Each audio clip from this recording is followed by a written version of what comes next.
манангийн дэглэмийг би үхсэн дээр гэж би боддог юм а. Монголчуудтайгаа нийлж тэнцвэрлээ.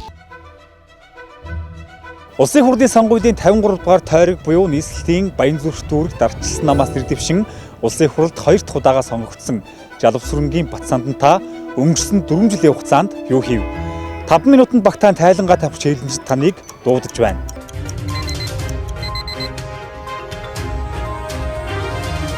Одоо өнгөрсөн 4 жилд Батсандан гишүүнтэй холбоотой ямар баримт мэдээлэл дуйлайн шувуугаан дэгдэг гэдгийг авч үзье.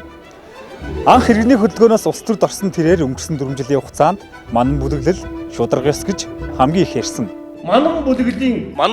манангийн дэглэмийг Манангийн барьцаанаас Гэхдээ тэрээр өөртөө ашигтай асуудал дээрээ дуугардаг гэх шүүмсэлд өртөж ирсэн юм а. Та оюу толгойн ажлын хэсгээс өөрөө өргөдөл өчөөл ашиг сонирхлын зорчилтой байна гэж зүхтаас ш. 2019 оны ихээр улсын хурлын дарга Мянгомбын инх болдыг огцруулахаар энэ талбай дээр гэр барьж суулцарлахад голлох үүрэгтэй оролцсон байдаг. манан бүлэглэлийн толгойдогч нар Монгол улсын хурлыг барьцаанд авчихад байна. Батсандан гишүүн өөрийгөө улсын хурал дахь шударга 5 гишүүний нэг гэж бараг л өөртөө цол тэмдэг зүүгээд өгчихсөн боловч олон нийт түүнийг асуудалд хэд хадуурдаг популист улс төрч гэж шүүмжилдэг юм.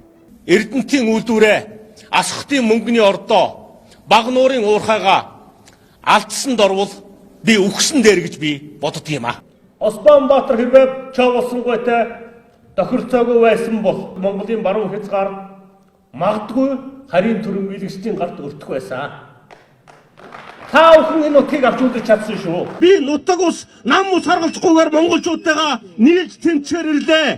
Тэр 2016 оны улсын хурлын сонгуульд ардчилсан намаас нэрдэвшин гялалт байгуулсан 9 гишүүний нэг.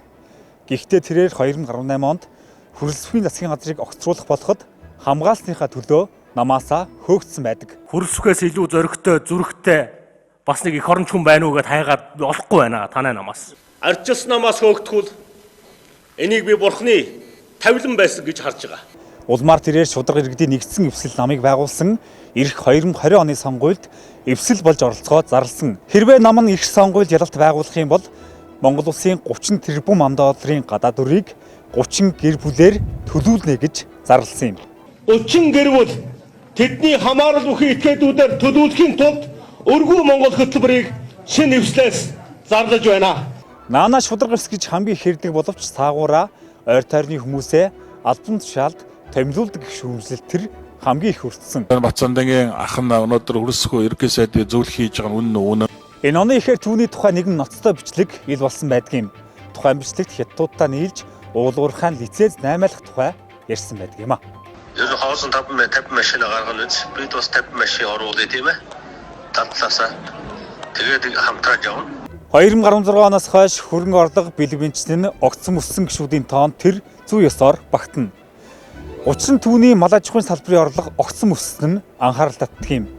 Ганцхан жишээ дуртахад 2016 онд Батсандан гишүүн 402 сая төгрөгөөр үнэлэгдэх малтай байсан бол 2018 онд малынхын тоо болоод үнэлгээ огцсон өсч 1.3 тэрбум төгрөгт хүрсэн юм.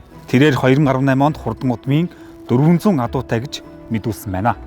Энэ 4 жилд түүний анхаарч хамгийн их хэрсэн сэдэв бол зэргийн хэрэг. Зоригогсны амнасыг бүрлэгсэн асуудлаар улсын хурлд байгуулагдсан төр хороог ахалж ажилладаг. 2-3 хүн гимгүү шоронд хоригдож байгааг бид мэдж байгаа. Гим буруугүйгээр. Улсын хурлын гишүүн Жалавсүрэнгийн Батсандан 1992 онд Сүхбаатар аймгийн 10 жилийн сургууль, 1993 онд Монгол Улсын их сургуулийн хууль зүйн сургууль, 1994 онд Унгар улсын Будапешт хотын хэлний бэлтгэлийн дээд сургууль, 1994 онд Мишкольцын их сургуулийг улс төр судлал эрх зүйч мэргэжлэр төгссөн.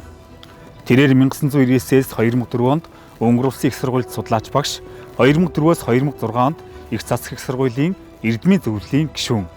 2006-аас 2008 онд иргэний хөдөлгөөний тэргүүн, 2006-аас 2010 онд иргэний хөдөлгөөний намын дарга. 2010-аас 2012 онд авилгатай тэмцэх газрын дэргэдэх олон нийтийн зөвлөлд багш, 2011-ээс 2012 онд Эрдэнэс 5 толгой хувьцаат компанийн төлөөлөн удирдах зөвлөлийн гишүүн. 2012 онд анхудаа улсын хурлын гишүүнээр сонгогдсон юм. 2016-аас 2020 оны хооронд улсын хурлын нэгдсэн чуулганы хуралдаан нийтдээ 178 удаа болоход Батсандан гишүүн 90% эрсдэд оролцож 91 удаа үг хэлж 115 удаа асуулт тавьжээ. Нийт 274 удаа зохион байгуулагдсан нариалагдах хууль зүйн төрийн байгуулалт төсвийн байнгын хороодын хуралдаанд 85% эрсдэлд оролцож 60 удаа өгөхөлж 54 удаа асуулт тавьсан байна. Улсын хурлд Баянзүрх дүүргийн иргэдийг төлөөлж 8 дахь жилдээ сууж байгаа Батцаандан гишүүнтэй өнгөрсөн 4 жилийн хугацаанд ямар ажил хийсэн болоод холбогдсон дуйлан шуугаандаа тайлбар өгч тайлангаа тавина уу?